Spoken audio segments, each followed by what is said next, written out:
నేను చంద్రబాబు నాయుడు గారి మీద కేంద్ర ప్రభుత్వం మీద ఒత్తిడి తెచ్చి రాయలసీమ లిఫ్ట్ ఇరిగేషన్ ఆపిచ్చిన అధ్యక్ష నా చరిత్ర ఇది, నీ నీతి గది.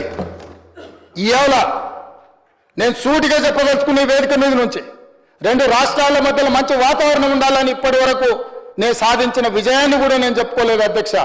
సూటిగా చంద్రబాబు నాయుడు గారికి విజ్ఞప్తి చేసిన నేను, రాయలసీమ లిఫ్ట్ ఇరిగేషన్ మీరు ఆపితే మేము ఏదైనా విషయాల మీద చర్చకు వస్తాము, లేకపోతే మీతో చర్చించడానికి అవకాశం లేదు. మొట్టమొదట 3 టీఎంసీలు పర్ డే అక్రమంగా నిర్మిస్తున్న రాయలసీమ లిఫ్ట్ ఇరిగేషన్ పనులను మీరు ఆపండి అని మేము వారిని క్లోజ్ రూమ్ లో అడిగితే మా మీద గౌరవంతో రాయలసీమ లిఫ్ట్ ఇరిగేషన్ ఆపేషండి అధ్యక్ష. మీరు ఈరోజు నిజ నిర్ధారణ కమిటీని సభ నుంచి పంపించండి.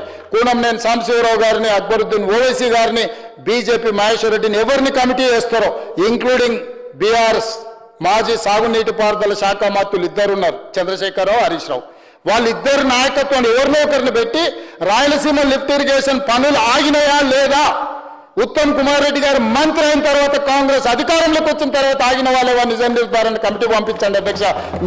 మీరు ఆదేశాలు ఇవ్వండి అధ్యక్ష. ఈ సభ నుంచి మేము అక్కడ రాయలసీమ లిఫ్ట్ను 3 టీఎంసీలు పర్ డే దోపిడీని ఆపిచ్చి చర్చల పేరు మీద ఈరోజు పాలమూరు రంగారెడ్డి ఎత్తిపోతలకు అనుకూలంగా నిర్ణయాలు వచ్చి ఉమ్మడి రాష్ట్రంలో మా ప్రాజెక్టులకు మీరు ఎలాంటి అభ్యంతరాలు పెట్టకండి, మా కడుపు కొట్టకండి అని వాళ్ళ మీద ఒత్తిడి తీసుకొచ్చి ఈరోజు ఒక కొలికి పట్టుకొచ్చిన